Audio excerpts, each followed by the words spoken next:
Ողջույն, սիրելի հայրենակիցներ, տեսակապով ես այսօր հարցազրույցի եմ հրավիրել մեր հարգարժան հասարակական քաղաքական գործչին Էդգար Ղազարյանին, ուժեղ Հայաստան դաշինքի падգամավորի թեկնածու։ Ողջունում եմ ձեզ, պարոն Ղազարյան։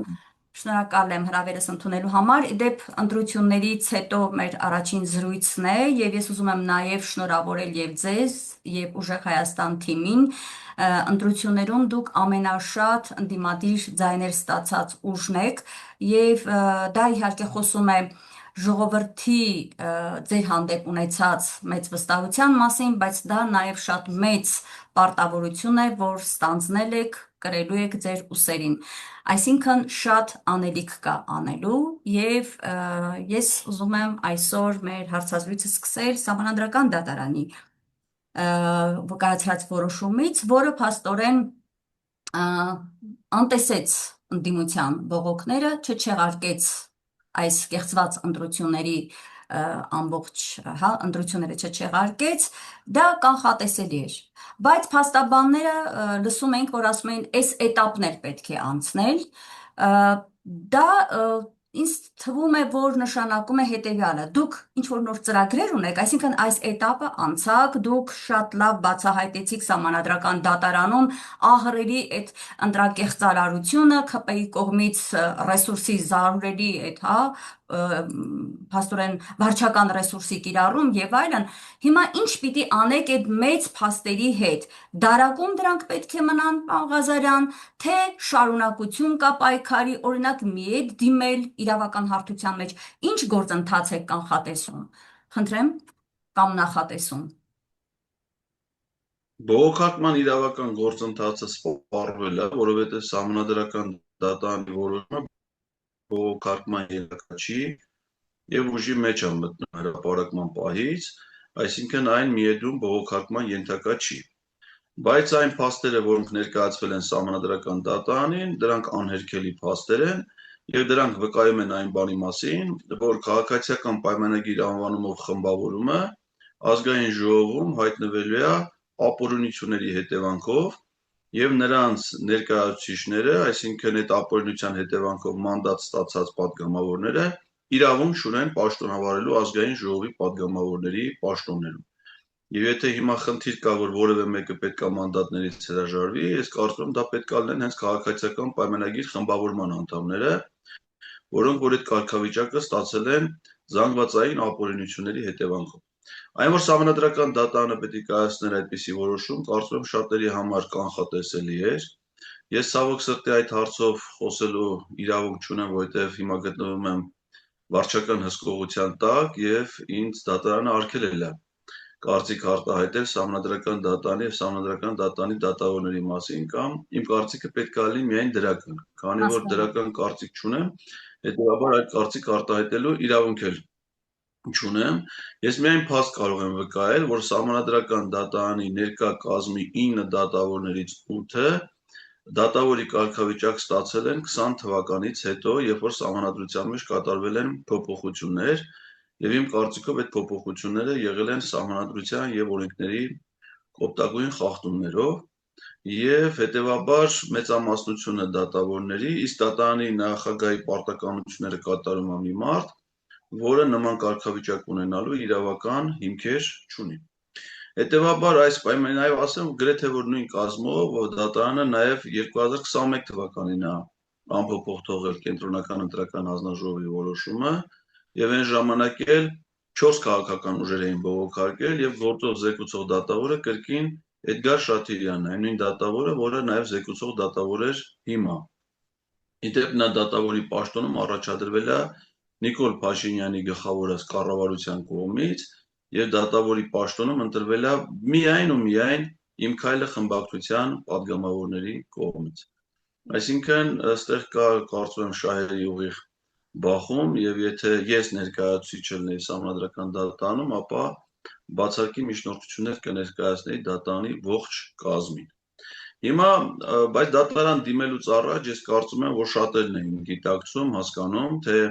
ինչ որոշում կարող է լինի, հետեւաբար այդ բողոքարկման նպատակը ոչ այնքան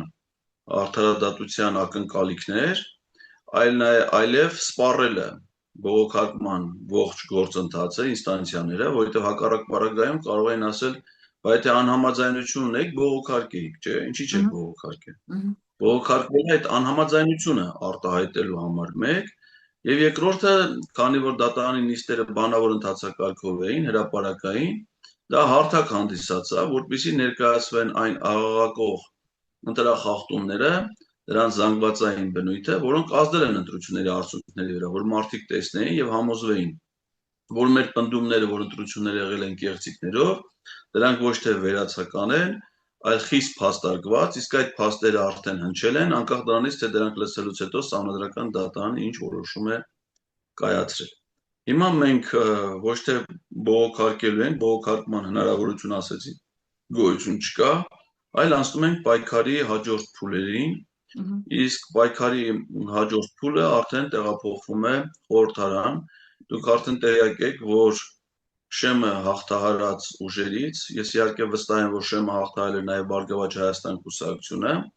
սակայն ապօրինությունների հետևանքով արձանագրվել է, որ Շեմը հաղթահարել են ընդդիմադիր ուժերից միայն ուժեղ Հայաստանն ու Հայաստան դաշինքները, եւ նրանք երկուսն էլ երկու քաղաքական ուժերն էլ հայտարարել են, որ չեն հրաժարվելու պատգամավորական մանդատներից,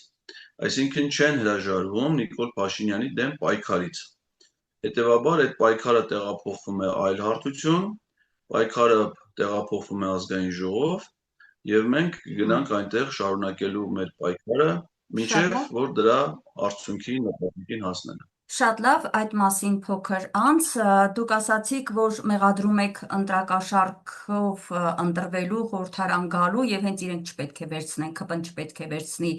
մանդատները, նույն ձևով մենք տեսնում ենք, որքան ակտիվ է այսպես հանդես գալիս Facebook-յան լայվերով Ռուբեն Ռուբինյանը, ձեզ է մեղադրում, որ եւ նույնիսկ լրագրողների հետ զրույցում ասում էր, ճիշտ կանեն, որ ընդհանրապես չվերցնեն մանդատները, չգան, որովհետեւ իրենք ընտրակաշառքով ձայներ ստացած քաղաքական ուժեր են եւ մենք միաժամանակ տեսանք, որ դեռ դուք, այսինքն ընդդիմությունը դեռ չէր հայտարարել խորհրդարան մտնել չմտնելու մասին, բայց իրենք արդեն պաշտոններ են նշանակումներ են անում, հա, որոշել են տեխնացություններ, այսպես հրաժեշտ տվեցին Ալեն Սիմոնյանին, ընդունեցին որպես ազգային ժողովի նախագահ Ռուբեն Ռուբինյանին։ Ես խնդրեմ այս գործընթացը, այս երկու շեշտադրումներին անդրադառնաք, հա, այսինքն նույն մեղադրանքները ձեր դեմ է ուղղվում, իբր ընտրակաշառքով ձայներ հավաքած ուժ, այս սրան խնդրեմ հակադարձեք, շարունակենք։ Ես խնդրեմ ձեզ, կառաջարկեմ, դա ձեր որոշելիքն է, ես ամենայն դեպս այդպես եմ վարում, ուշադրություն չդարձնել, ասենք Ռուբեն Ռուբինյանին կամ ապօրինությունների հետևանքով այդ կարգավիճակը ստանձնած խմբավորման մյուս անդամներին, դրանք 100-րդական դերակատարություն ունեցող մարդիկ են մեր հասարակական կյանքում եւ նրանց ասածներին առհասարակ պետք չի ուշադրություն դարձնել, մանավանդ որ նրանց ասածները բացարձակ անհիմն են եւ զազրախոսություն։ Այն մեղադրանքները, որ ներկայացվում են ուժեղ Հայաստանը, դրանք դատարկախոսություններ են, որովհետև եթե դրանք իրական լինեին, ապա ընտրությունների արդյունքները պետք է բողոքարկեր քաղաքացիական պայմանագիր կուսակցությունը, բայց քաղաքացիական պայմանագիր կուսակցությունը ոչ միայն չի բողոքարկի ընտրությունների արդյունքները, այլ իրենց կարծիքով տեղի են ունեցել ընտրական օրենսդրությանը համապատասխանող ընտրություններ։ Այդպիսի դիրքորոշումներ են արտահայտել նրանց ներկայացուցիչները Սահմանադրական դատարանում։ Այսինքն այդ կուսակցությունը գտնվում է այնպիսի հեղեղուկ վիճակում, որ իսկի իրենք չեն կարողանում հասկանալ եւ գնահատական տալ ընտրությունների արդյունքներին։ Մի դեպքում իրենց կուսակցության նախագահը, որը վարչապետի պաշտոնն ապօրինի կերպով զբաղեցնում, խոսում է 500,000 ընտրախախտումների մասին, ընտրակաշառքի մասին, հայտարարություններ անում, բայց իրենց կուսակցության ներկայացուցիչները իրենք են հերքում այդ հիմարությունները հենց Սահմանադրական դատարանում տեղի ունեցած քննարկումների ժամանակ։ Եթե Նիկոլ Փաշինյանը օրինակ որ ասում է 500,000 մարդ ընտրակաշառքով քվեա տվե, չէ՞։ Դա նշանակում է, որ ընտրողների շուրջ կեսն է։ Դա նշանակում է, որ դա ուղիղ պիտի ազդած լինի ընտրությունների արդյունքների վրա։ Բա իրանք որ նման ազդեցություն այլևս ոչ չեն բողոքարկում ընտրությունների արդյունքները, հակառակը պաշտպանում են այդ ընտրությունները։ Այսինքն իրենք իրենց իսկ մտքերը տարբեր իրենց կուսակցության ղեկավար կազմի գործիչներով հերքում են։ Հետևաբար դրանք զազրախոսություններ են, անմտություններ են եւ դրանց պետք չի ուշադրություն դարձնել։ Իսկ ինչ վերաբերվում է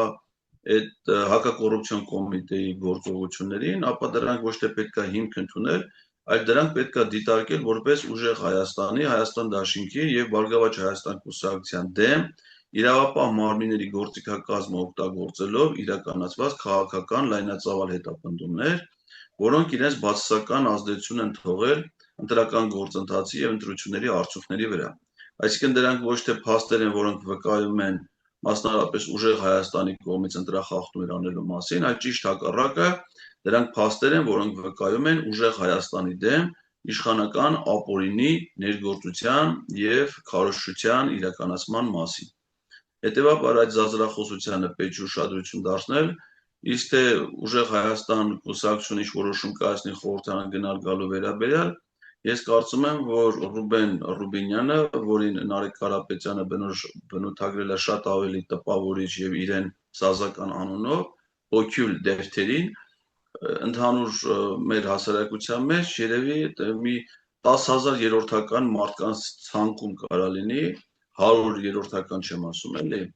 10,000, 100,000 երրորդական մարդը, որի կարծիքը որևէ մեկին կարող է հետաքրքիր լինի որոշումներ կայացնելու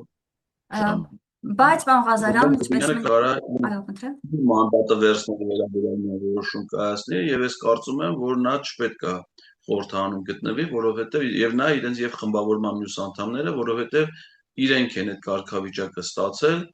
զանգվածային ընտրախախտումների, ընտրակաշառքների եւ ապօրինությունների հետևանքով։ Իրենց խմբակցությունում լեգիտիմ կարգավիճակ ունեցող պատգամավոր չի լինելու։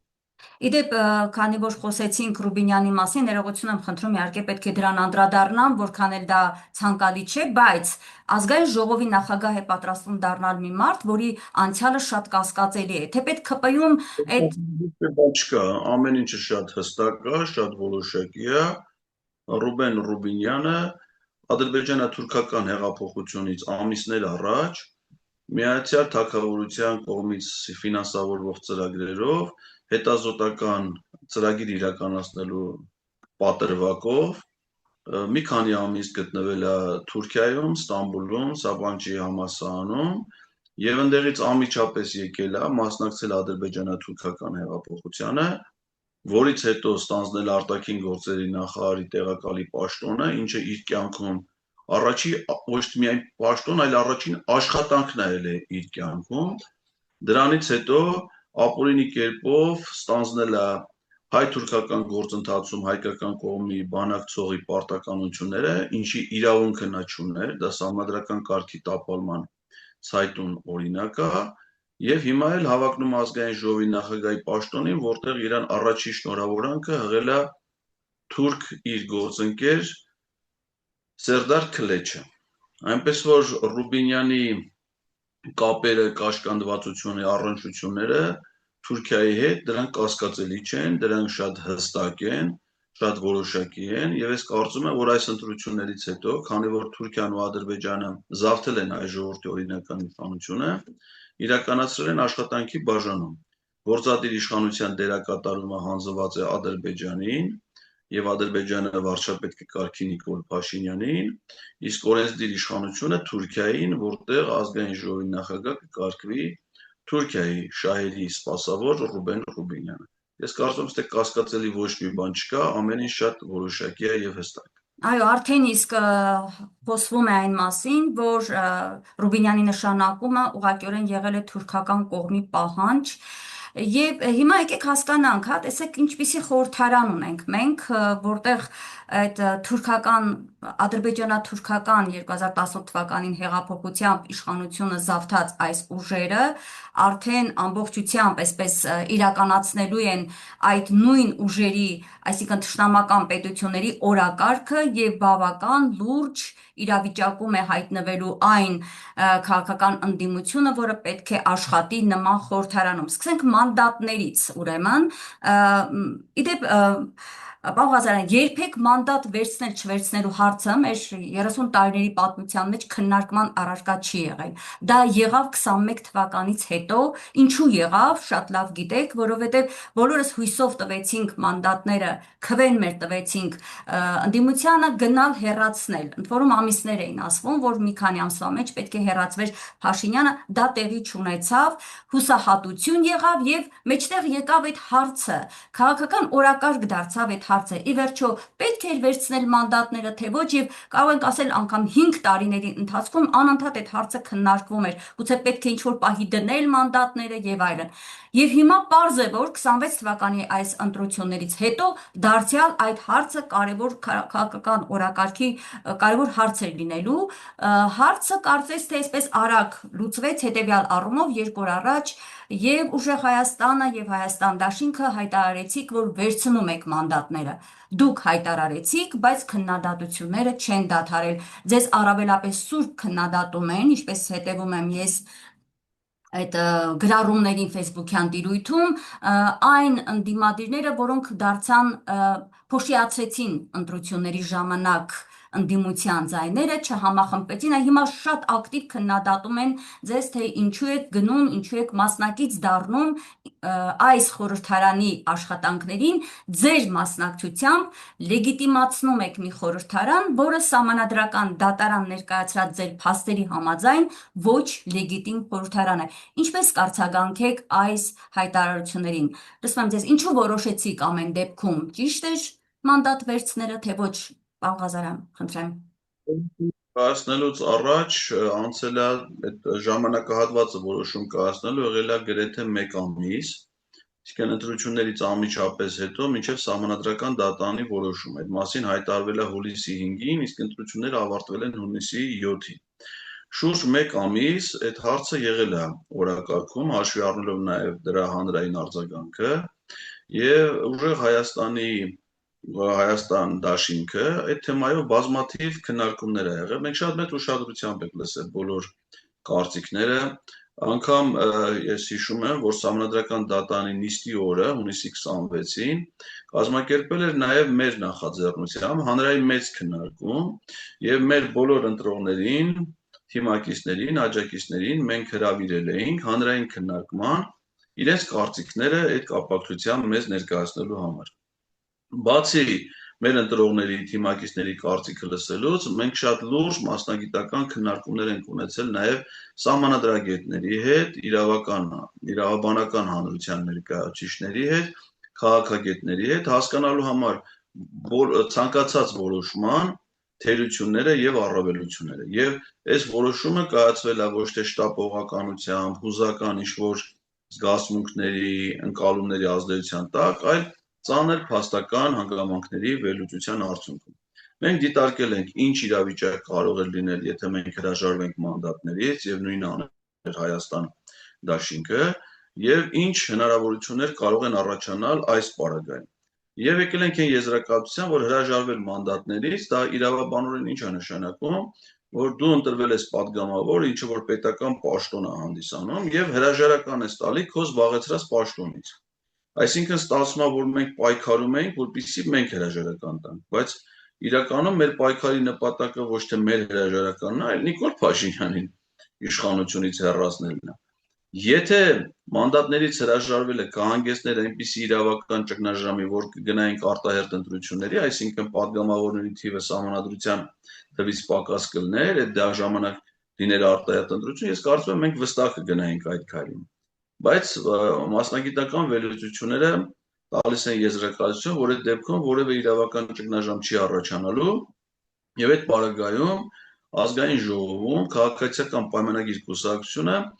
կլներ միայնակ եւ նրանք բոլոր որոշումները կկայացնեին միայնակ եւ հետագա քաղաքական զարգացումների պարագայում խորհրդանում չէր լինի թեկուզ մեկ ընդդիմադիր գործիչ, որը հնարավորություն կունենար ընդդիմության ձայնը ներկայացնել խորհրդանում եւ դրանից բխող իրավական գործընթացներ առաջ մղել։ Հիմա մանդատներ վերցնելու պարագայում էլ մենք առանձնապես մեծ ձեռքբերումներ չունենք եւ գործընթացների վրա ազդեցության հնարավորություններ չունենք, քանի որ քաղաքացիական պայմանագիր խմբավորումը մեծամասնություն է ամեն դեպքում։ Նրանք կձևավորեն կառավարություն, նրանք ի վիճակի են ընդունել բոլոր օրենքները, նրանք բնականաբար կարող են խափանել մեր օրենսդրական նախաձեռնությունները, նրանք կարող են տապալել ազգային ժողովի արտահերթ նիստերը, որոնք նախաձեռնի ընդդիմություն, այսինքն մեր հնարավորությունները մանդատներ վերցնելու պարագայում շատ մեծ չեն։ Հետևաբար դրա հետ կապված շատ մեծ սպասելիքներ էլ չպետք է ունենալ, թե նրանք ինչ կարան անեն։ Գլխավորը, որը տեղի չի ունենալու, ես վստահ եմ, դա սահմանադրական հանրաքվեի նախաձեռնության տապալուն, այսինքն մենք թույլ չենք տա, այդ հնարավորությունը մենք ունենք թույլ չտալու համար, որպեսզի Նիկոլ Փաշինյանը կատարի Իլհամ Ալիևի գլխավոր պահանջը եւ նախաձեռնի հանրաքվե նոր սահմանադրություն ընդունելու եւ անկախության հռչակագրից հրաժարվելու համար։ Եթե մենք խորհրդանում չլինեինք, նրանք կարող էին մեկնաբանել, որ խորհրդանում, քանի որ իրանք միայնակ են, ապա 60 իրենց 4 падգամավորներով կարող են նաեւ այդ որոշումն ընդունել։ Մեր այնտեղ գտնվելու, մեր եւ Հայաստան Դաշինքի падգամավորների գտնվելու պարագայում իրանք խորհրդանում 2/3 չունեն, հետեւաբար այդ որոշումը ոչ մի պարագայում չեն կարող կայացնել։ Սա գլխավոր նպատակն է։ Իսկ այնտեղ էլ գտնվելը հնարավորություն է տալի, եթե փողոցային պայքարի արդյունքում մենք հասնենք վարչապետի հրաժարականին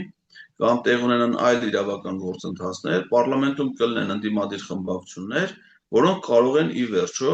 հասարակական պահանջներին տալ իրավական ձևակերպումներ։ Ի վերջո այդ խնդիրները պետք է նաև իրավաբանորեն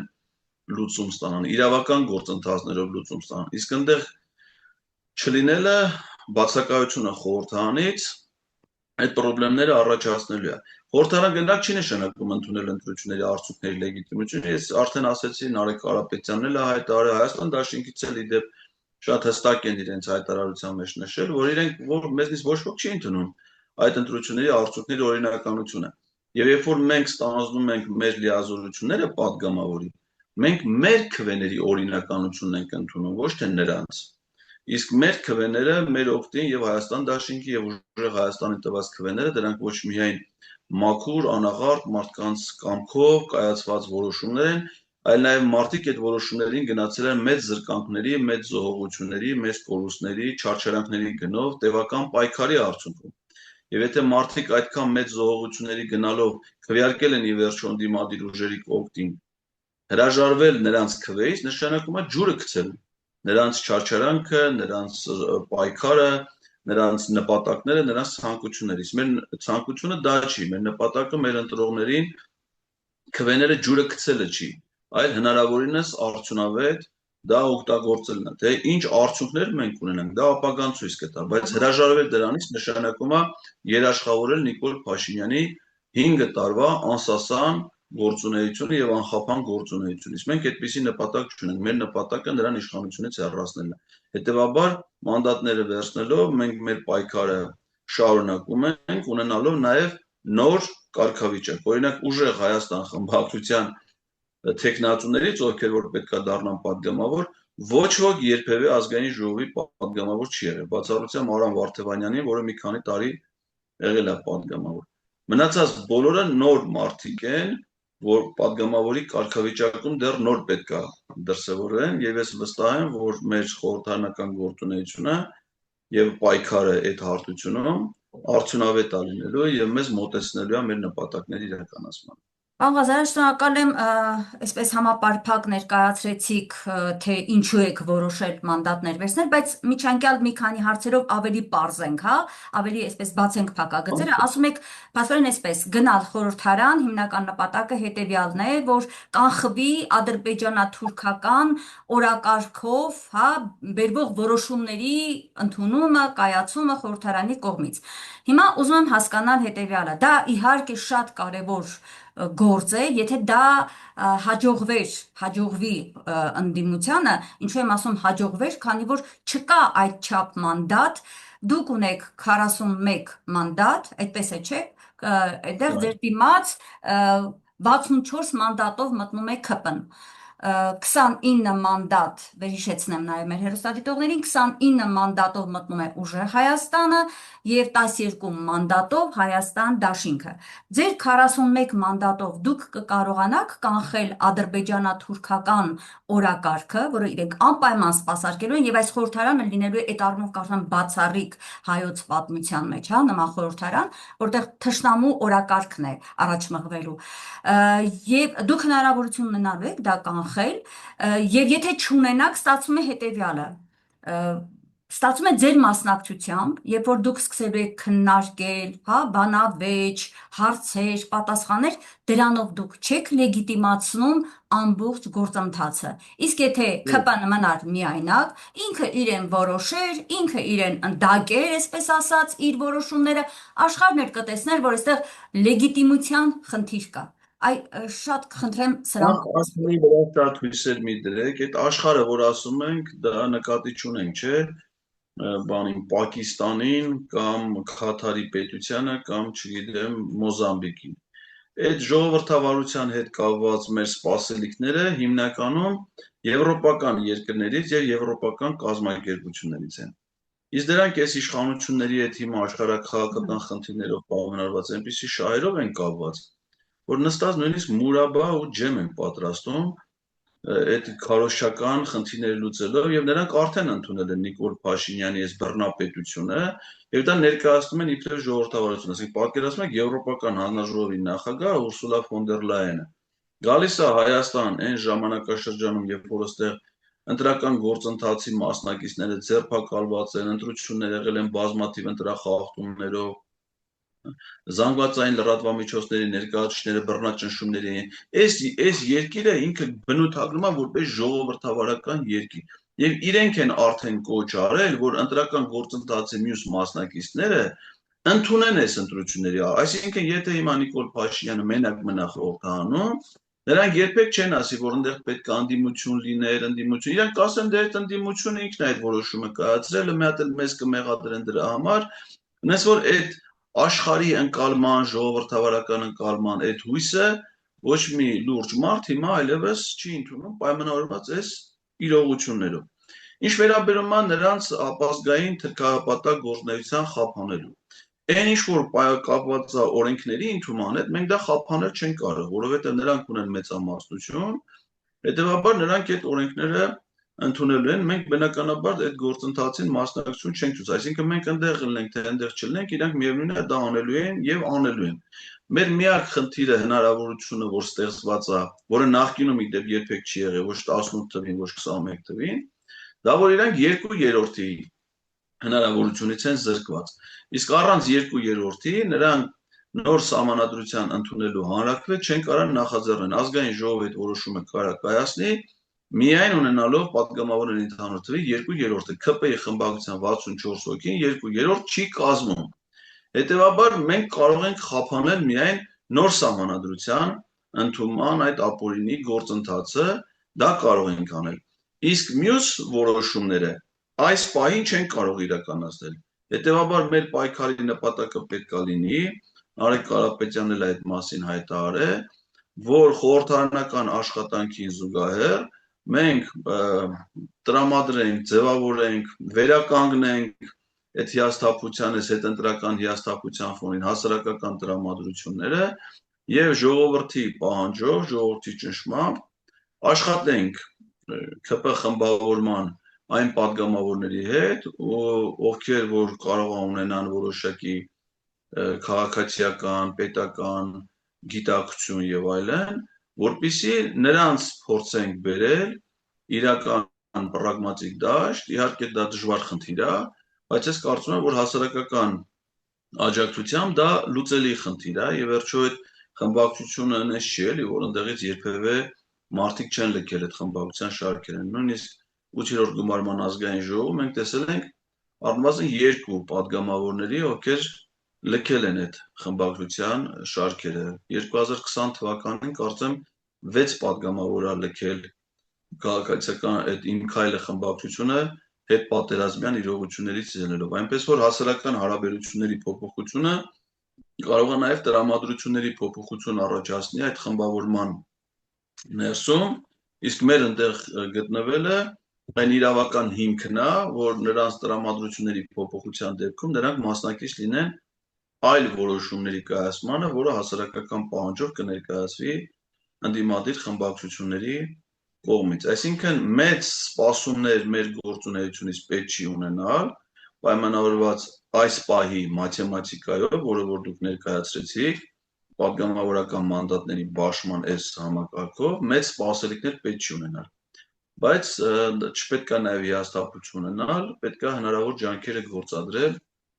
պայքարը արդյունավետ կազմակերպելու եւ նաև խորհրդանում մեր գործունեությունը արդյունավետ կազմակերպելու համար։ Շատ դժվար է լինելու, ես հասկանում եմ, որ այդ դժվարությունները բոլոր առումներով է վերաբերում, այո, մենք վատ վիճակի մեջ ենք գտնվում, մենք պիտի հասկանանք, որ մեր պետությունը հիմա զավթված ադրբեջանա-թուրքական իշխանությունների կողմից եւ թշնամու տիրապետության տակ, այո, չի կարող լինել արդյունավետ որոշում։ Մենք հիմա ինչ որոշում էլ որ կայացնենք, դա ըստեյության վատ որոշում է։ Հիմա այս պահին լավ որոշումներ չկան, որովհետեւ միակ լավ որոշումը դա Նիկոլ Փաշինյանի իշխանությունից հեռացնելու որոշումն է։ Եթե այդ որոշումը չկա, մնացած բոլոր որոշումներն էլ վատն են։ Հիմա մենք պիտի հասկանանք, թե այս վատ, դժվար իրավիճակում պայմաններում ինչ լուծումներ կարելի է գտնել։ Պետք է ձեռնպահ մնալ այն լուծումներից, որոնք արդեն գործնականում արդյունավետություն չեն ունեցել, հաջողություն չեն բերել, եւ պետք է գտնել տվյալ իրավիճակի համար նոր լուծումներ։ Այո, մեզ շատ դժվար աշխատանք, մեզ շատ դժվար պայքար է սպասվում, բայց դրա լուծման ձևը դրանից խուսափելը չի։ Այսինքն, եթե մենք հրաժարվենք մեր մանդատներից, կստացվի, որ մենք խուսափում ենք հետագա պայքարից։ Թե դուրս էի Բայց գալիս մենք փողոց ավելի շատ, հիմնական գործողությունը գնում էր փողոցում։ փողոց ասածը դա ժամանակի ընթացքում ապացուցված անարդյունավետ պայքարի ձևն է, որովհետև 20 թվականից ով որ գնացել է միայն փողոցային պայքարի ճանապարհով, ոչ ոք առանց բացառության հաջողության չի հասել։ Հիմա էլ բացի դրանից, որ փողոց դուրս գալու տրամադրություններ հասարակության մեջ չկան, պայմանավորված ոչ թե դրանով, որ հասարակությունը համերաշխ է այս իրավիճակի հետ, այլ հիասթափության շատ բարձր աստիճան, այսինքն այդ տրամադրությունը գոյություն չունի։ Բացի դրանից, եթե անգամ գոյություն էլ ունենա, ես ուզում եմ հասկանալ այդ փողոցային պայքարի կողմնակիցները այդ պայքարի հանգուցալուծումը ոնց են տեսնում իրականում։ Ենթադրենք փողոցում հավաքվել է 80,000 մարդ։ Ես մի թիվ եմ ասում, որը հավաքվել է 2024 թվականի մայիսի 9-ին Սրբազան պայքարի ժամանակ։ Հետո ինչ է լինում։ Այդ մարդիկ, ովքեր որ փողոցային պայքարի կողմնակից են, պետքա հստակությամբ իրենց առաջարկները, իրենց մոտեցումները հիմնավորեն, չէ՞, որովհետև իրանք կարան միայն առաջարկ անեն, ասեն դուս եկեք փողոց։ Միշտ հեշտ է ուրիշի փոխարեն որոշումներ կայացնել, ասել թե ուրիշը ինչ պիտի անի, բայց եթե անողը պատասխանատվություն է կրում, ինքը նաև հաշվարկ է անում, գիտակցված մոտեցում է ցուցաբերում, թե այդ գործունեությունը ինչին կարա։ Հիմա որ Վրաստանում 400,000 մարդ դուրս էին, իրանք հաջողության հասել են, չեն հասել 400,000 մարդը։ Հիմա եթե Վրաստանում 400,000 մարդը, որին փողոցային պայքարը առաջնորդում են իրանց երկրի գործող նախագահը, որին աջակցություն էին ցուցաբերում եվրոպական բոլոր երկրները, ԵՄ երկրների արտգործ նախարարները իրենք էին գալի մասնակցում փողոցային երթերին, շարժումներին։ Իրենք հաջողության հասել են պայքարի այդ ձևը, բերել է որոշումների։ Չի բե, եթե դա երաշխավորված տապալում է, այն մարդիկ, ովքեր ասում են գնացեք երաշխավորված տապալման ճանապարհով, ո՞նց են հիմնավորում դա։ Ի վերջո պետք է խորհրդանում, եթե երկիրը խորհրդանական երկիր է, որոշումներ այնտեղ կայացվեն, չէ՞։ Հիմա որոշումներ այնտեղ կայացվելու հնարավորություն մեր ժողովուրդը մեզ տվել է, մարդիկ ու հիմնականում նրանք, ովքեր չեն վաստակի այդ հեղինակությունը, մեզ ասում են մի գնացեք այնտեղ։ Այսինքն մի օգտվեք որոշումներ կայացնելու հիմա այդ մարդիկ էլ հələ մի հատ էլ այդքանից հետո էլ ներկայանում են որպես ընդդիմադիրներ։ Այսինքն իրանք երաշխավորում են Նիկոլ Փաշինյանի 5 տարվա իշխանությունը, ասում են մենք ընդդիմություն ենք, դու ընդդիմություն, դուք մի գնացեք խորհրդան։ Թող մենակ Վահագն Ալեքսանյանն օգուտ դերթերի։ Ես Պարոն Ղազարյան, մի միջանկյալ հարց, հա, այստեղ հետո այդքան չեմ ուզում այդ քննադատողների այդ շրջանի վրա կենտրոնանալ, բայց չեմ կարող չհարցնել, հա, որտեղ ուզում հասկանալ ով են այդ մարդիկ, ովքեր օրինակ հայտարարում են այսպես, որ այլևս մենք չենք քննադատի Նիկոլ Փաշինյանին, ամբողջությամբ կենտրոնանալու ենք ուժեղ Հայաստանի վրա, մեր քննադատությունը, մեր այսպես մանրադիտակի տակ ենք վերցնելու ուժեղ Հայաստանին, սա ինչ է կատարվում։ Ես ուզում եմ հասկանալ, ովքեր են նաև այդ իսկապես արդար իրենց քվեն պաշտպանել ցանկացող մարդիկ են, թե ինչ որ ուրիշ քաղաքական խաղերի մասնակիցները, որոնք թիրախավորել են ուժեղ Հայաստանին։ Կարծում եմ դե քննարկելու բան չկա, եթե մարդն ասում է մենք Նիկոլ Փաշինյանին չենք քննադատելու ենք միայն ուժեղ Հայաստանի, նշանակում է իրանք նիկոլականներն են, որտեղ միայն նիկոլականներն են, որ չեն քննադատում Նիկոլ Փաշինյանին, քննադատում են ընդդիմադիր Բայց գործիչներին, ներկայանում են որպես ընդդիմություն։ դա խարդախներ են, էլի։ Մ, Խաբեբաներ են, չէ՞, այսինքն խաբեբան ով մարդիկ են, որոնք մի կարգավիճակով հանդես են գալիս, մի ուրիշ գործունեություն իրականացնում։ Եթե իրենք չեն թիրախավորում Նիկոլ Փաշինյանին, նպատակ չունեն նրան իշխանությունից հեռացնելու, այլ նպատակ ունեն վարկաբեկելու այն մարդկանց, ովքեր որ առավելագույն ջանքեր են ներդրել եւ շարունակում են ներդնել Նիկոլ Փաշինյանի իշխանությունից հեռացնելու համար, նշանակում է նրանք Նիկոլ Փաշինյանին սպասարկող անհատներ, գործիչներ, քաղաքական ուժեր, կուսակցությունները, եթե այդպիսիք են։ Ես տենց եմ ընկալում։ Լավ, անցնենք առաջ, շատ կարևոր հայտարարություն էր, կարծում եմ Նարեկ Կարապետյանի հայտարարության այն հատվածը մասնավորաբար, որտեղ ի վերջո շեշտվեց շատ կարևոր այդ հանգամանքը, ազգային ժողով, փողոց, զուգահեռ այս գործիքակազմերը աշխատեցնելու կարևորությունը շեշտվեց, ինչի մասին, պարոն Ղազարյան, միասին էլ տարբեր ձեր հարցազրույցներում խոսել ենք եւ դա շատ կարևորել ենք, որ միայն այնտեղ նստել խորհրդարանում հարցեր հնչեցնելը քիչ է, զուգահեռ պետք է տակ պահել փողոցը, բայց սա էլ բավական բարդ աշխատանք է, դա դուք ինչպես եք տեսնում, համագործակցելով եք տեսնում մյուս ուժերի հետ, արտախորհրդարանական ուժերի հետ, դա շատ լուրջ աշխատանք է, հա, եւ խորհրդարանում աշխատել, եւ այսքան աշխատանքի բաժանում երևի պետք է արվի այստեղ, ոնց եք դա ծրագրել, ոնց պետք է դա անեք, հա, կասեք սա, թե այսպես հələ դեռ Դից աշխատանքի բաժանման խնդիր չկա, գիտեք, երբ որ մարդկանց ըմբոսնությունը հասնում է այն աստիճանի, որ նրանք իրենց դժգոհությունը վրդովմունք արտահայտում են փողոց դուրս գալով, դրա համար նույնիսկ կոչ պետք չի։ Ես օրինակ հիշում եմ 2022 թվականի սեպտեմբերի 13-ին մարդիկ ինքնաբուխ կերպով հավաքվեցին ազգային ժողովի շենքի դիմաց, մոտ մի 50,000 մարդ առանց որևէ մեկի կոչի, առանց որևէ մեկի առաջնորդության։ Այսինքն, երբ որ գալիս է փողոցային պայքարի տրամադրությունը եւ պահը, անգամ կոչ պետք չի։ Այն նման իրավիճակներում պարզապես անհրաժեշտ է այդ շարժման ճիշտ կազմակերպում, կոնսոլիդացիա եւ այդ շարժման պահանջով իրավական որոշումների կայացում։ Իսկ այդ որոշումների կայացման համար պետք է գտնվել ոչ թե փողոց դուրս եկած մարդկանց շարքերում, ինչը դժվար չի եւ ցանկացած կարգավիճակում կարելի է падգամավորել լինել, իջնել կանգնել ազգային ժողովի բակում, բայց հնարավոր չի չլինել падգամավոր եւ մտնել ազգային ժողովի շենք։ Հետևաբար, երբ որ մարդիկ կլինեն փողոցում, ազգային ժողովի շենքում գտնվողները պետք է կայացնեն փողոցում կանգնած մարդկանց պահանջները արտահայտող որոշումներ։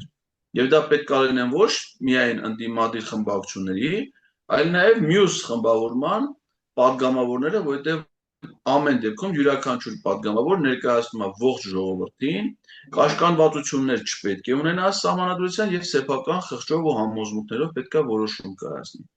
Մենք որ մենք որ ասում ենք փողոցային պայքար, դա չի նշանակում, որ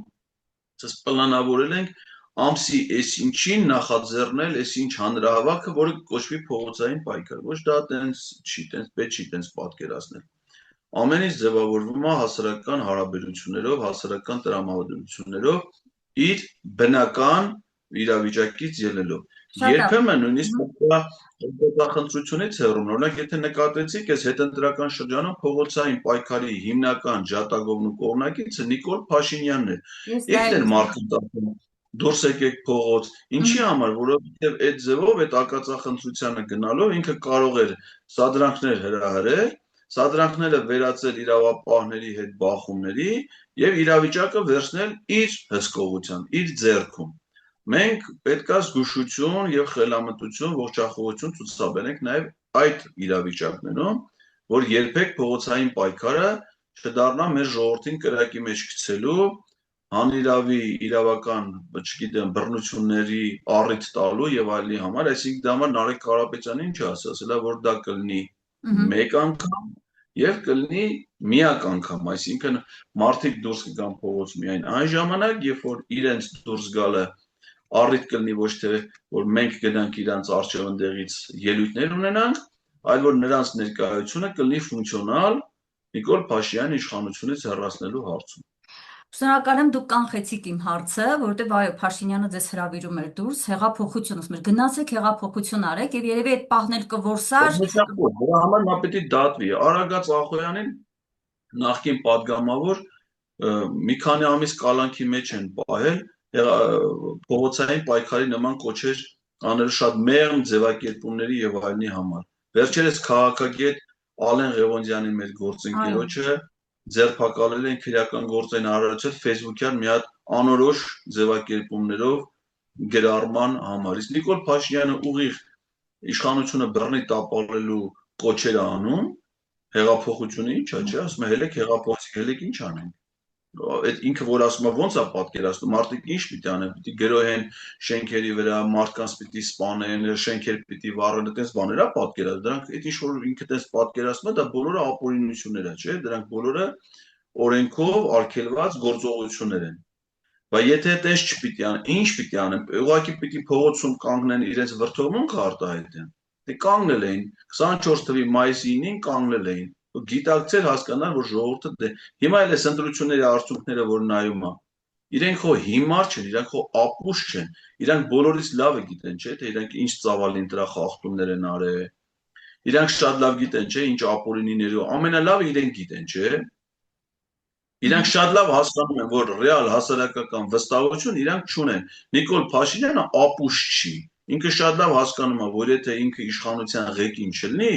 քաղաքացիական բանակի կուսակցությունը նույնիսկ 4%-ի շեմ չի կարող հաղթահարել։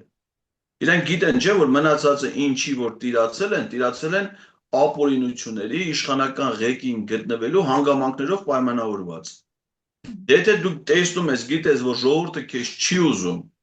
անգամ այս պայմաններում, որ տոտալ բռնաճնշումներ ես կիրառում, ուժեղ Հայաստանի կողմնակիցներին, բոլորին, բոլոր գրեթե առանցքային գործիչներին, նախընտրական շտաբերի համակարգողներին ձերբակալել են,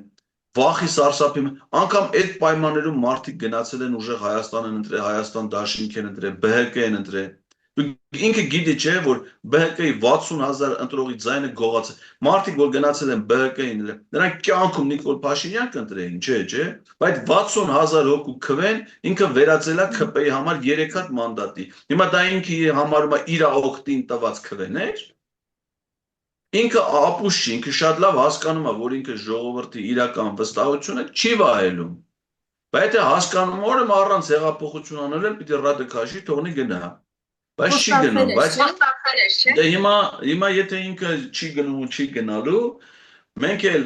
այս կարգավիճակ, այսինքն ես վստահ եմ, որ եթե մեր երկրում լինեին օրինական ժողովրդավարական ընտրություններ, ուժեղ Հայաստան կուսակցությունը 50%-ից ավել, միայն ուժեղ Հայաստան կուսակցությունը 50%-ից ավել ձայն էր հավաքել։ Անկամ եթե 50% չներ, ինչ էին վկայում սոցիոլոգիական հարցում, որ Նիկոլ Փաշինյանը 40%-ից ավել չէր հավաքում, խորհրդարան պետք է անցնեին ուժեղ Հայաստանը, Հայաստան դաշինքը, ԲՀԿ-ն եւ միասնության թևերը։ Սոցիոլոգիական հարցումները դա են, չէ՞, վկայում, որոնք տարբեր սոցհարցումներ, որոնք միասին 60% մոտ, այսինքն այս պահին պիտի կոալիցիա ձևավորեին եւ Փաշինյանին հեռացնեին ընդդիմադիր քաղաքական ուժերը։ Դա չի եղել ոչ թե որ ժողովուրդը գնաց ԿՊ անդրե, այդ չի եղել ապօրինությունների հետևանքով, բայց հիմա այն մարդիկ էս մեր հասարակության մեջ շարունակում են, չէ, ապրել առանց Նիկոլ Փաշինյանի նկատմամբ վստահություն ունենալով եւ ամեն մի առիթ նրան իշխանությունից հեռացնելու կարա ունենա ֆունկցիոնալ նշանակություն եւ մենք դրան պատրաստ ենք, պետք է ներկա գտնվենք խորհրդանում, պատրաստ լինենք այդ գործընթացներին իրավական որակ հաղորդելու, լուծումների բերելու եւ պետք է նաեւ պատրաստ լինենք հասարակական դժգոհությունները գեներացնելու եւ դրանք ճիշտ ճանապարհով առաջ տանելու համար։ Հիշեցման կարգով ասեմ, պարոն Ղազարյան խոստանում էր, չէ, ասում էր, եթե ժողովուրդը ինչ որ պահի ինձ դեմ լինի, ես պատրաստ եմ կանգնել գնդակահարության պատի տակ, չկանգնեց։ Իսկ վերջին նախընտրական այդ ամբողջ ընթացքում ասում էր, ձերքս կկտրեմ, եթե մեկ քվե անգամ ՔՊ-ն կեղծ ստացած լինի, դա էլ չարեց։ Այսինքն մենք գործ ունենք, հասկանալի է։ Դե ինչի մասն է։ Իհարկե դրանք ապօրինի պահանջներ են, իրան չի կարելի գնդակահարել, մարդասպանությունը հանցագործություն է եւ անգամ պատժի տեսակ որպես մահապատիժ մեր երկրում արգելված է։ Չի կարելի նրան սպանել, չի կարելի նրան գնդակահարել, չի կարելի նրան անդամա Հապրել։ ձեռքը ոտերը մի խոսքով ականջները չի կարելի կտրել, նրան պետք է իշխանությունից հեռացնել օրինական ճանապարհով, ինքն էլ եթե հնարավորություն ունի հրաժարականի միջոցով եւ եթե ինքը այդ գիտակցությունը շարունակի չունենալ, ապա դա իրան պետք է բերել այդ վիճակին այլ իրավական գործընթացներ։ Հիմա փորձենք հասկանալ ինչ գործիքներով իմպիչմենտին եմ ուզում անդրադառնալ, բայց մինչ այդ եւս մի հատ ուզում եմ անդրադառնալ պարոն Կարապետյանի, Նարեկ Կարապետյանի հայտարարության հետեւյալ հատվածին, ձեր թույլտվությամբ մեջբերում անեմ։ Մենք չենք պատրաստվում մարդկանց հրավիրել փողոց այն ժամանակ, երբ չենք տեսնում հասարակության մեծ փոփոխության այդ պահանջը, մենք պատրաստվում ենք մարդկանց հրավիրել այն ժամանակ, երբ կտեսնենք, որ կա այդ հնարավորությունը փոփոխության եւ օրեսդիր եւ փողոցի համակցության արդյունքում մենք կունենանք լեգիտիմ եւ խաղաղ փոփոխություն։ Շատ հասկանալի է, որ Նարեկ Կարապետյանը չի ուզում կրկնել այն սխալները, որ նախկին ընդդիմադիրները արեցին, այսպես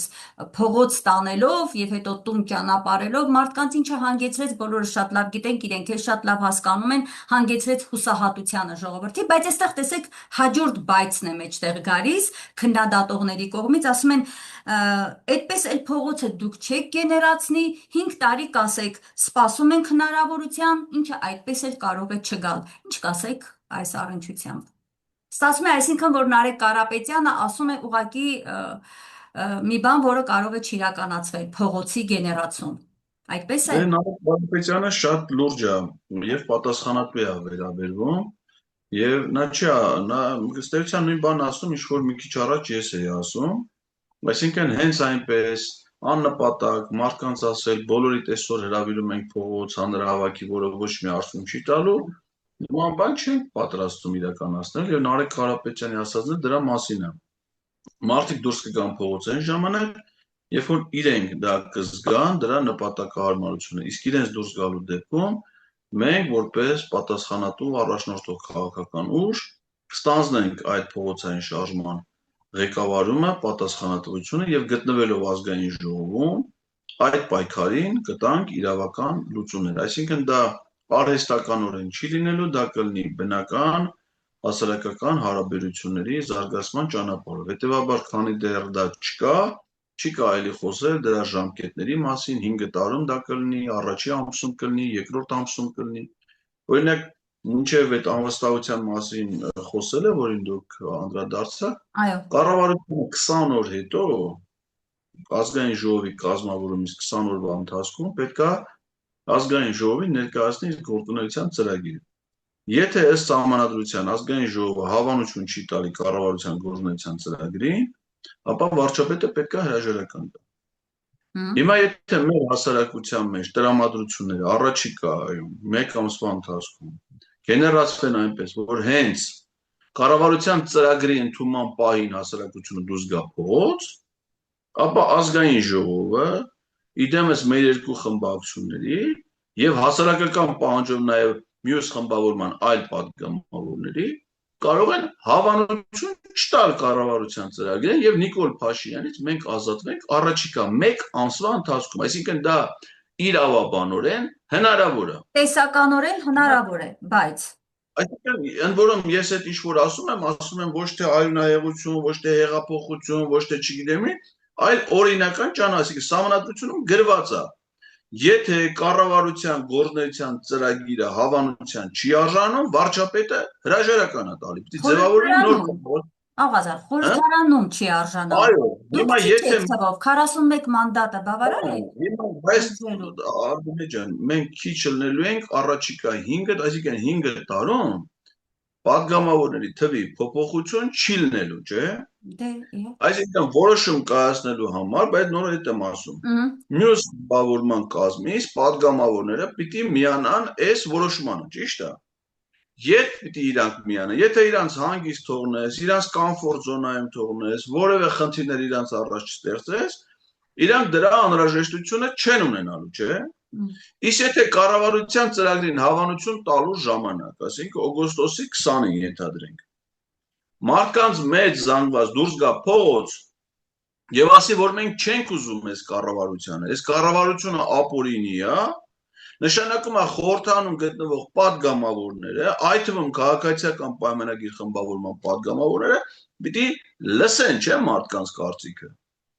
Հիմա կարան լսեն, կարան չլսեն, չեմ կարող ասել ինչ կլինի։ Մարդիկ դուրս կգան, թե դուրս չեն գա, դուրս գալուց հետո։ Ես ասում եմ, ինչ հնարավորություններ կա։ Մեխանիզմները։ Նիկոլ Փաշինյանի իշխանության հիմա բոլոր հնարավորությունները պետք է օգտագործել։ Հիմա պետք է օրինակ ես մտածում եմ ամեն ինչ անել օգոստոսի 20-ին Նիկոլ Փաշինյանին օրինական ճանապարհով իշխանությունից հեռացնելու հնարավորությունից օգտվելու համար։ Եթե դա արդյունք չտվեց, ուրեմն պետք է նայել օրենսդրությանը, երկրորդ հնարավորությունը երբ առաջանում։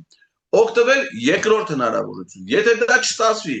երրորդն է, սա պայքար է։ Ես մեր ասածներ են, որ սա պայքար է, այնքան պիտի պայքարենք, մինչև մեր նպատակին հասնենք։ Հասարակական ուժով, հասարակության պահանջով եւ մեր ակտիվ ներգրավվածությամբ։ Այդ այն Ղազարյան, իդեպ ասում են, որ դուք ծրագիր չունեք, բայց ես հիմա որ ձեզ լսում եմ, հասկանում եմ, որ այսպես ծրագրային քայլերի մասին եք խոսում, բայց մեղադրում են ուժեղ Հայաստանն, ասում են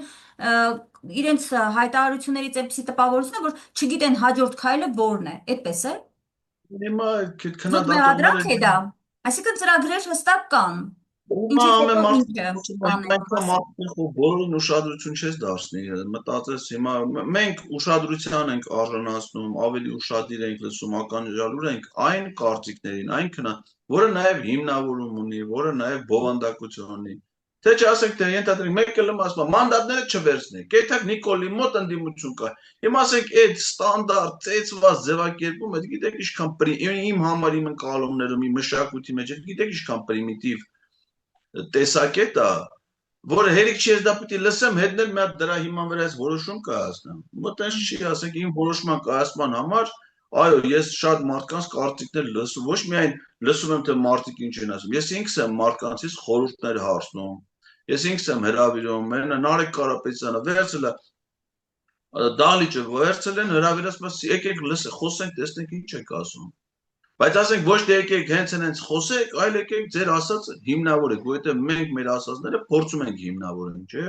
Նշանակում է դուք էլ մեզ էլ կարծիք հայտնողը իր կարծիքը, իր ասածը պետք է հիմնավորի։ Շատ լավ։ Հիմա մենք պայքարում ենք եւ մեր պայքարը տրամաբանորեն օրինական շրջանակն է, այդ օրինականությունը մի քանի նպատակ ունի, որ եւ իշխանության փոփոխությունը լինի լեգիտիմ, օրինական, որ ճանաչված լինի ժողովրդի կողմից, դրսի մեր գործընկերների կողմից ընդունում։ Եվ երկրորդը, որ մենք նպատակ չունենք մեր ժողովրդի տանենք գցենք գործանքի մեջ։ Հիմա ասենք, թե մենք հունիսի 12-ին 24 թվականին տեսանք, չէ՞, որ արգելված ռումբերը գցեցին խաղաղ ցուցարանների վրա։ Դա մենք տեսել ենք, չէ՞։ Որևէ մեկը պատժվել է, այսինքն Նիկոլ Փաշինյանը, որ կարա Երևանի կենտրոնում հայ ժողովրդին ցեղասպանության ենթարկի։ Ես դրանում չեմ կասկածում։ Ինքը նույնիսկ առիթ է ման գալի դա անելու համար։ Մենք այդ առիթը իրան պիտի չստեղծենք։ Մենք ամեն ինչը պիտի անենք ողջամտորեն խելացված, որ առանց որևէ մեկին վնաս տալու մեր առջև դրված խնդիրները լուծենք։ Բարդ է ճանապարհը, բայց այդ ճանապարհի գործիքակազմերից մեկին կուզեմ անդրադառնալ, որի ակտիվ ջատագովը եղել եք դուք, պարոն Ղազարյան, Նարեկ Մալյանը նաև։ Խոսքս իմպիչմենտի մասին է, խորհրդարանում իրականացնել իմպիչմենտ եւ դուք այդ մասին երկար ժամանակ անցած ամբողջ տարվա ընթացքում բարձրաձայնում էիք, հորդորում էիք, պահանջում էիք Հայաստան խմբակցությունից մասնավորաբար, որ պետք է գնաք այդ գործընթացը սկսեք, իսկ այդ գործընթացը նշանակում էր մի քանի ՔՊ-ական պատգամավորներ պոկել բերել, այդ գործընթացը նշանակում էր զուգահեռաբար փողոցում եւս գործընթաց, այդպես փողոցը տակ պահել, բավական լուրջ աշխատատար գործընթաց էր։ Դուք այն ժամանակ պատգամավոր չեք, հիմա գնում եք որպես պատգամավոր։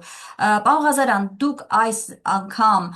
դա որպես գործիքակազմ Նիկոլ Փաշինյանին հեռացնելու օգտագործելու եք թե ոչ, սա մեկ, եւ երկրորդը միանգամից հարցս տամ, ռոմանտիզմ չէ կարծել, որ ՔՊ-ից կարելի է 8 պատգամավոր պոկել։ Այս առումով մենք 1 տարի առաջ իմպիչմենտի այդ ձեր տակ գործընթացի ժամանակ հարցազրույց եմ ես ձեզ հետ վարել եւ միշտ դրել եմ այդ հարցը, որ դա անհնար է։ Ինչով եմ սա բացատրում։ Ինքս բացատրում եմ հետեւյալ կերպ։ ԿՊ-ում այդ փոքր այդ խմբակի մեջ մարդիկ են, ովքեր, ասենք, գումարը, հա, պարգևավճարներով շահագրգռված, հազար ու մի հարցերով շահագրգռված մարդիկ են, մյուս կողմից էլ Փաշինյանը հստակ կոմպրոմատներ ունի այդ մարդկանց վրա։ Հանկարծ քայլեր արեցին, դիմացները դնելու է։ Դուք ասում եք 20 թվականի օրինակն եք բերում,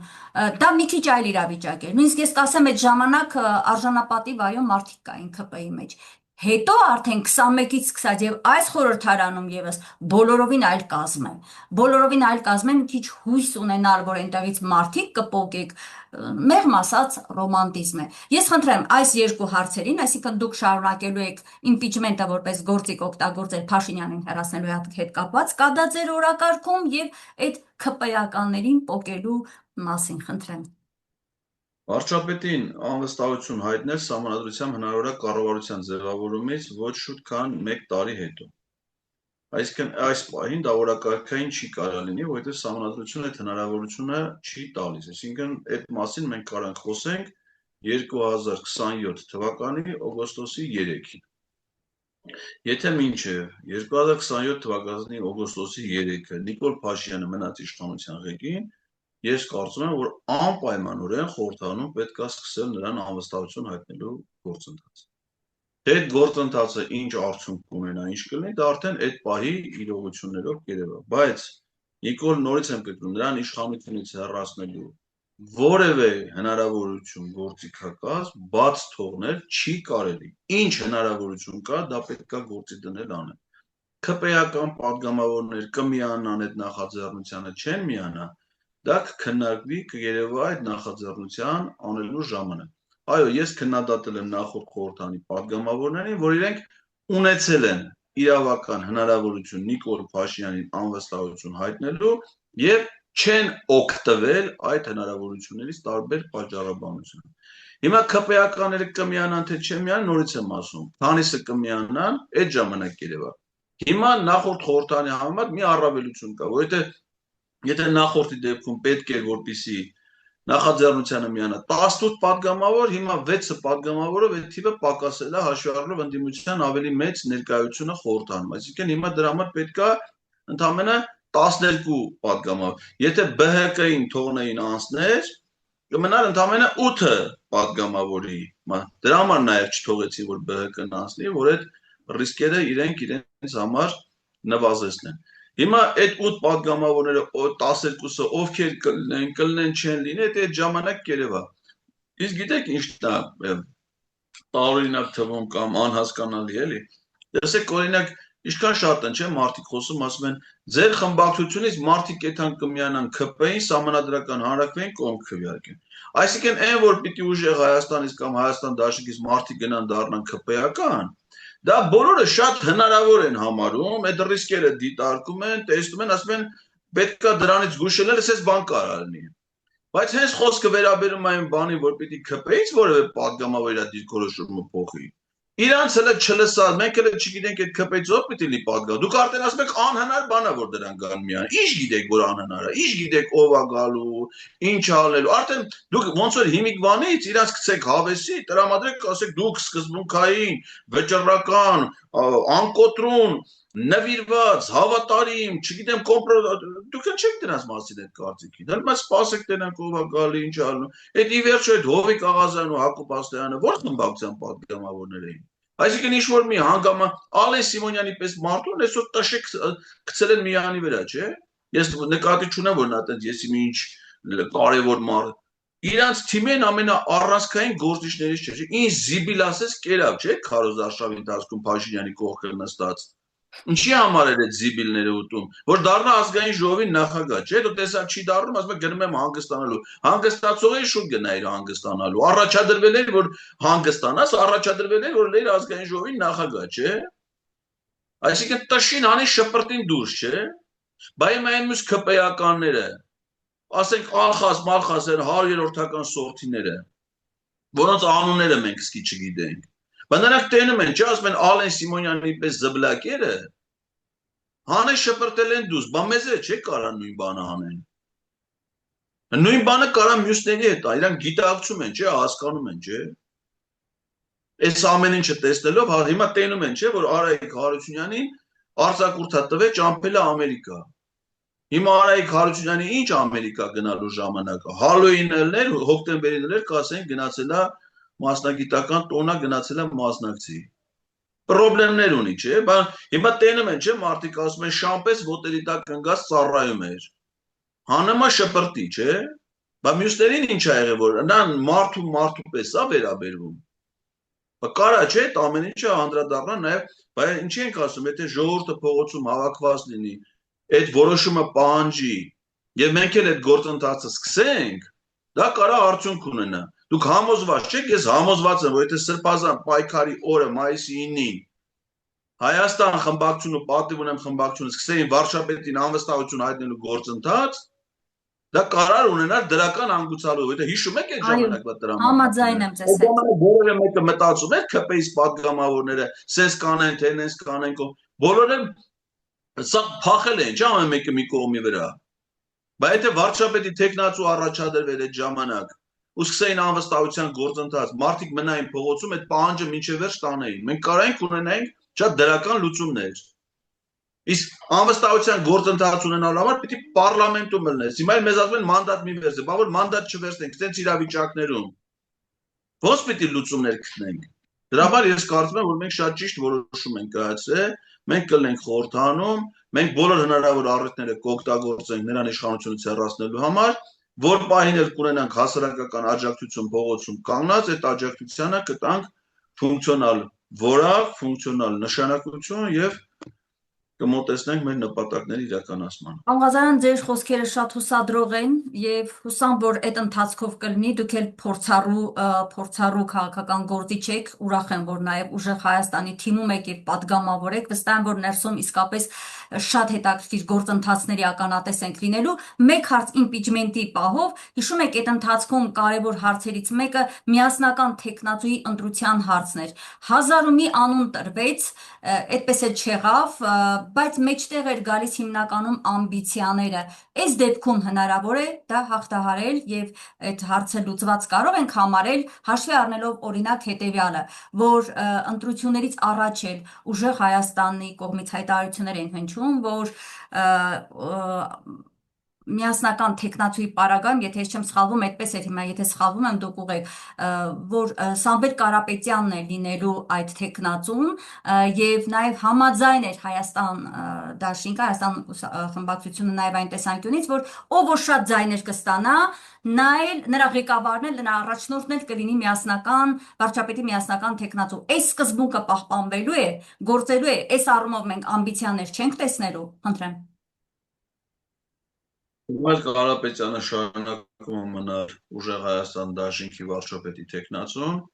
եւ մենք հետագա բոլոր քաղաքական գործընթացներում նրան ենք տեսնում որպես փոփոխությունների առաջնորդող գործիչը եւ առաջնորդող ուժը եւ կարծում եմ, որ վստահ եմ, որ Հայաստանի հաջորդ վարչապետը այո լինելու է Սամվել Կարապետյանը, ուղղակի ինչքան շուտ, այնքան լավ։ Այդ որոշումը կայացրել է նաեւ հայ ժողովուրդը ընտրությունների ժամանակ ամենամեծ թվով վստահության քվեն տալով ըստ էության Սամվել Կարապետյանի օգտին։ Ես նորից եմ կրկնում, որ եթե մեր երկրում լինեին օրինական ժողովրդավարական ընտրություններ, ապա Սամվել Կարապետյանի առաջնորդած ուժեղ Հայաստան դաշինքը ունենալու էր այնքան քվեներ, ինչը հնարավորություն էր տալու, որպեսզի Սամվել Կարապետյանը դառնար վարչապետ։ Այսինքն նա վարչապետ չի դարձել միայն զանգվածային ընտրախախտումների եւ ապօրինությունների հետևանքով։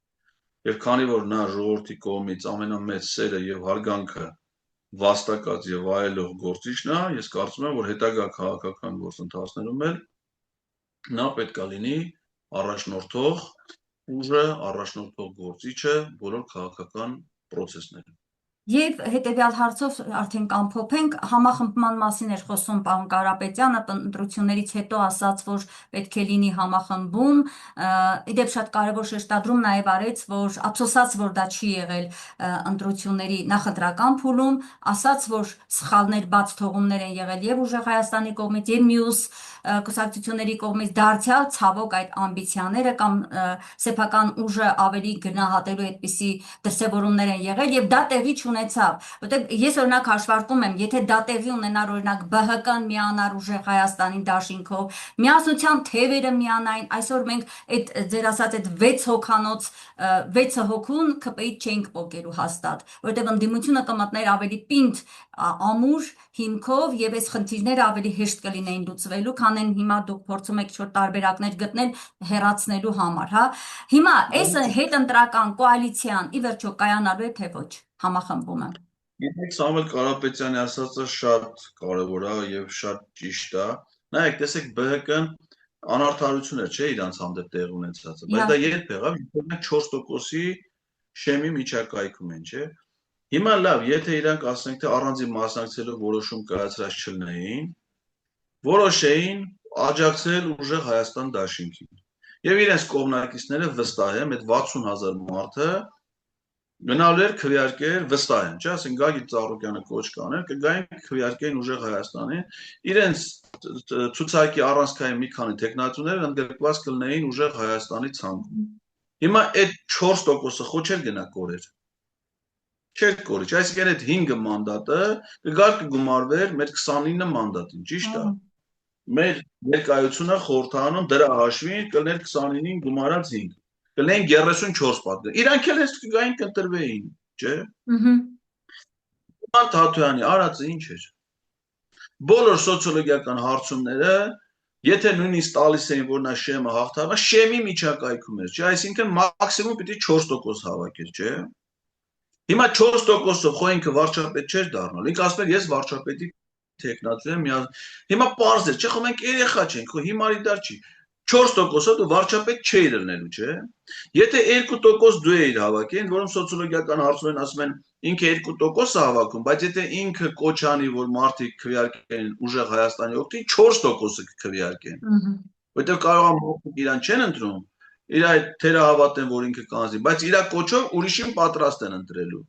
Հիմա եթե ամեն մի տոկոսը համարենք մի մանդատ, հիմա 2% ինքը տարա փոշիացրեց, ԿՊ-ին մանդատ տվեց, իր ստացած ձայների հաշվին ԿՊ-ն մանդատ է ստացել, բայց եթե ինքը ուժեղ Հայաստանին աջակցեր, 4% աջակցությունները 38 պատգամավոր մենակ կունենար ուժեղ Հայաստանը։ Եթե դրան գումարվեր 12 մանդատ էլ բանը Հայաստան դաշինքի, եք չեմ ասում են Էդմոն, Մենմոն, որ դրանք էլ տարան սա փոշիացրեցին, չէ, Բեբեր, Հակ։ Մենք մեծամասնություն էինք լինելու։ Անկամ այս ընտրակեղծիքների պայմաններում հաղթելու էինք այդ ընտրություններում։ Հիմա դրան գերիք չի այդ որոշումները չեն կազմել։ Մի հատ էլ հիմա նստած մտածում են դե մենք ինչ պիտի անենք։ Հենց այս իրողությունը ցույց է տալի, որ պիտի բոլորը իրենց ամբիցիաները դնեն մի կողմ, տեսնեն առաջնորդող ուժը, առաջնորդող գործիչը ով է, սուսը փուս գլուխները կախ, այդ կոնսոլիդացիան ապահովեն։ Պետք չի որ նրանք հրավերի սպասեն, պետք չի որ նրանք, չգիտեմ, հələ մի հատ իր կարգավիճակ ունենան։ Նրանց բոլորի հեղինակությունը, իրական ազդեցությունը այս ընտրությունները մաթեմատիկական ճշտությամբ դրել է իրանց դիմաց։ Այլևս ամբիցիաներ խաղացնելու հնարավորություն ոչ մեկը չունի, որտեղ հենց մեկ էլ ասած, որ ես sense մի հատ կուսակցություն եմ, վարչապետի տեխնատու եմ, իր 2% դնել են դեմը։ Դա համար հիմա գոնե բոլորը հասկանան, որ պետք է համախմբվել մեկ ընդհանուր գաղափարի եւ քաղաքական ուժի շուրջ եւ այդ կոնսոլիդացնող ուժը ուժեղ Հայաստանը, որը բոլոր տեսակի ամբիցիաներ դրել է մի կողմ եւ պատրաստ է բոլորի հետ էլ համագործակցի, բոլորին էլ իրենց պայքարի համար լավ միջավայր ձևավորի հանուն ընդհանուր նպատակների։ Կգան, կմիանան, կանեն, ապրեն իրանք, չեն անի, էլի թող առողջ լինեն։ Միևնույնն է, մենք մեր պայքարը շարունակելու ենք, մենք մեր նպատակներից չենք շեղվելու եւ այս ժամանակավոր եմ համարում այս ապատիկ իրավիճակը, որը պայմանավորված ընտրությունների արդյունքներով հիասթափության մարդիկ իսկապես ոգևորվել էին, հնարավորություն էին տեսնում, չի եղել, հիասթափություն են ապրում, բայց ոչինչ։ Մեր հետագա խորհրդանական գործունեությունը, մեր պայքարը վստահ եմ, որ մարդկանց տրամադրությունները վերականգնելու է եւ ամեն ինչ շատ լավ լինելու։ Այստեղ ուզում եմ հետեւյալ հարցով ավարտել, իհարկե ԲՀԿ-ի պահով շատ տխուր է փաստը, համ ձայները գողացան, համ հիմա էլ մեղադրանք են առաջադրել, ձերբակալեցին 3 Գագիկ Ծառուկյանին, մի խոսքով Նիկո, այսօր տելեգրամյան ալիքում ինքը դրել էր, չէ, Ծառուկյանի են տեսանյութը, որ ինքը պիտի որ ծառույցի մոտ է թա, մեկ էլ իր ճեպազրույցի տեսանյութը, որ ինքն է ծառուկյանի բանտ ուղարկելու, Այսինքն դրանով ինքը բառացի հուշում է, որ այստեղ քննիչները, դատախազները, իրավապահ մարմինները ընդհանրապես այդ իր կամակորությունը, իր ապօրինի պահանջները կատարողներն են։ Ընդ իրավական գործընթաց գոյություն չունի, եւ սա դասական քաղաքական հետապնդում է, որը ուղեկցում է նաեւ տնտեսական հետապնդումով։ Հիմա դրա այդ հիստերիկության երեսից հազարավոր մարդիկ, ովքեր աշխատում են Ծառուկյանի ընկերություններում, օգտվում են այդ ընկերությունների 7000 մարդ մնացել է Հիմա ասենք մարդիկ գնալ Ծաղկաձորում հյուրանոց չի գնալու, ինչի համար, որովհետև Նիկոլ Փաշինյանը կապրիզար է, ընկել է Ծառուկյանի հետևից։ Մի քանի մարդ եթե գործարանում աշխատեր, չեն աշխատում, ինչա թե Նիկոլ Փաշինյանը կապրիզար է։ Այսինքն, այս ապօրինությունը համընդհանուր բնույթ է, որ արդեն որերորդ դեպքն է։ Մենակ ուժեղ Հայաստանից քանի պատգամավորի տեխնատիա հիմա ձեռնարկված հետախուզում, ինչը հանցանք են գործել, մարդ իհարկե չէ։ Պարոն Ղազարյան, ավարտենք հետևյալ հարցը չեմ կարող չտալ թիմի հետ կապված։ Մտնում եք մի խորհրդարան, որտեղ մեծամասնություն համարվող ուժը ավելի ագրեսիվ է տրամադրված, այդ մասին Փաշինյանը ջարդելու եմ, սատկացնելու եմ, բանտերն եմ լցնելու մինչև 2031-ը այնտեղ են մնալու, հա, այսպիսի հայտարարությունները հենց այնպես չէր։ Իդեպ անդադ ասում էր, այսինքն ոնց 530,000-ից ավելի մարդ ձայն է տվել են ուժերին, որոնք Արցախը հետ բերելու մասին են մտածում, որոնց մտքում կա Մասիսար, դուք պատկերացնում եք ինչ է ասում, այսինքն ինքը պատրաստ է այդ 530,000 քաղաքացիներին էլ տարբեր տարբերակներով լրացնել, բանտերը նստել, որովհետև նրանց մտքում արևմտյան Հայաստան կա։ Սա մի զարուհելի ընթացք է, եւ եթե սա չկանխվի, սա մենք ուղղակի երկիրը հաստատ երկիր են կորցնում, հայ ժողովուրդն էլ ոչնչանում է, սա բացարձակ չափազանցություն չէ, սա նշանակում է, որ խորհրդարան մտնող ուժեղ Հայաստանի ուսերին լուրջ պատասխանատվություն է։ Իդեպ նախկինից ժառանգված ոչ լավ ժառանգությունը եւս ձեր ուսերին է։ Հա, հիմա տեսեք, եւ շշեր են ուղղվելու ձեր ուղղությամբ, եւ հայոյելու են, եւ ծաղրելու են, եւ սպառնալու են, ամեն ինչ անելու են։ Այս մարդկանց ձեռագիրը գիտենք, եւ ձեռքերին են ազատություն տալու, պարոն Ղազարյան։ Դուք թիմը ինտելեկտուալ մարդիկ եք։ Պատրաստ եք դիմակայել այս քպեական ագրեսիային, որը չունի բացարձակ ոչ մի սահման։ Կարմիր գծեր չկան այս մարդիկ։ Պետք լինի հրապարակավ հայոյում են, խփում են, ծեծում են, չգիտեմ։ Դուք պատրաստ եք, ձեր թիմը պատրաստ է նման այդ տաք պայքարին։ Ուրեմն մենք չենք գնում ՔՊ-ի հետ առնչությունների կամ պայքարի։ Մեր ՔՊ-ականները բոլորը ավելորդ մարդիկ են, եղած չեղած դրանք մի հաշվի, եթե Նիկոլ Փաշինյանը վարչապետ չի, նրանցից ոչ մեկը այլևս այնտեղ չի լինելու, իրանց պետք չի ուշադրություն դարձնել, հիմա էլ են, չէ, ասենք ագրեսիվ, խոսում են, վիրավորում են, դե հիմա էդ են կարում, էդ են անում, Վահագն Ալեքսանյանից ինչ ակնկալես, չէ, նա ասենք թե որ դաստիարակված մարդներ, կրթված մարդներ, ինչ-որ գիտելիքի կրողներ, խելք ունենալ, հոտես բաներ չէր անի Հիմա էտա կարում էտ անում, հիմա իմ մեղքը որն է, որ ինքը տենց է։ Այդ խո չի նշանակում, որ ես եթե Վահագն Ալեքսանյանի հետ առնչվեմ։ Վահագն Ալեքսանյանը իմ համար या գինամ կաս, या գինամ չկաս։ Ասենք մենք խո չենք երթում իրանց հետ, մենք երթում ենք մեր նպատակներով, մեր ժողովրդին ծառայելու, մեր ժողովրդի պահանջները ներկա։ Հիմա իրանք ընդեղ են, ընդեղ չեն, իրար հետ լավ են, վատ են, խուլիգանություն են անում, ինչ են անում։ Այդ խո մեզ չի հետաքրում։ Պետք է մեզ ընդհանրապես չի հետաքրում, մեզ հետաքրում է մեր ընտրողների, մեր ժողովրդի, մեր լայն հասարակության շահերը, պահանջները, եւ մենք գնում ենք դա իրականացնել։ Մենք ես չեմ գնում ընդ Վահագն Ալեքսանյանի հետ առնչվելու։ Վահագն Ալեքսանյանը ի՞նչն է, որ ես իր հետ առնչվեմ։ Ավելորդ կենսաբանական գոյակցություն է, որը առաջացել է մի հատ կենսաբանական սխալի հետևանքով։ Եվ այնտեղ էլ հայտնվել է ապօրինությունների պատճառով։ Հիմա ասենք որ նորմալ ընտրությունն էր մեր երկրում։ Վահագն Ալեքսանյանը կներ ազգային ժողովի պատգամավոր։ Հիմա ասենք մինչև 18 թիվը Վահագն Ալեքսանյանը ինչ է ել է։ Նույն այդ ԲՀԿ-ի երիտասարդական կազմակերպության Վիկիպեդիայում կարդում ես ինչ-որ Ալուր Բաժանով։ Դες բաներ է գրած ինչ-որ դրա մասին։ Էդի դրա բանն է, չէ՞, գագաթնակետը։ Հիմա իմ մեղքը ո՞րն է, որ նա անդե է։ Ես ხო չեմ եթում նրա հետ առնչվեմ, բալը որ մի հատ էլ նրան սիրեմ կամ ծեծեմ։ Իմ ինչի սա պետք է ընդհանրապես։ Ես գնում եմ իմ մենք կարևորագույն խնդիրներ ունենք, մեր պետությունը գոյության վտանգի առաջ է կանգնած, այդ խնդիրների մեջ օգյուլ դերթերի, էլի, բայց այդ խելքը ստամ օգյուլ դերթերի։ Շնորհակալ եմ, պարոն Ղազարյան, միանշանակ հասկանալի է, որ դուք գնում եք ոչ թե ԿՊ-ի օրակարգին տրվելու, այլ սեփական օրակարգով, իսկ այդ օրակարգը ձևավորել ենք մենք քվեն տալով Այո, ձեզ, այդ օրակարգը Նիկոլ Փաշինյանի հեռացումն է։ Շնորհակալ եմ, պարոն Ղազարյան, շատ լավ խորքային ներկայացրեցիք։ Կարծում եմ նրանք, ովքեր տարբեր կարծիքներ ունեն, թե ինչու ուժեղ Հայաստանը վերցրեց մանդատները եւ այլն եւ ձեր գործողությունների հետ կապված լսելով ձեզ, կարծում եմ կստանամ բոլոր հարցերի պատասխանները։ Շնորհակալ եմ, վերհիշեցնեմ իմ հեռուստադիտողներին, տեսակապով ես զրուցում էի Ուժեղ Հայաստան դաշինքի падգամավորի տեխնացու Էդգար Ղազարյանի հետ։ Լավ եղեք, կհանդիպենք ցտեսություն։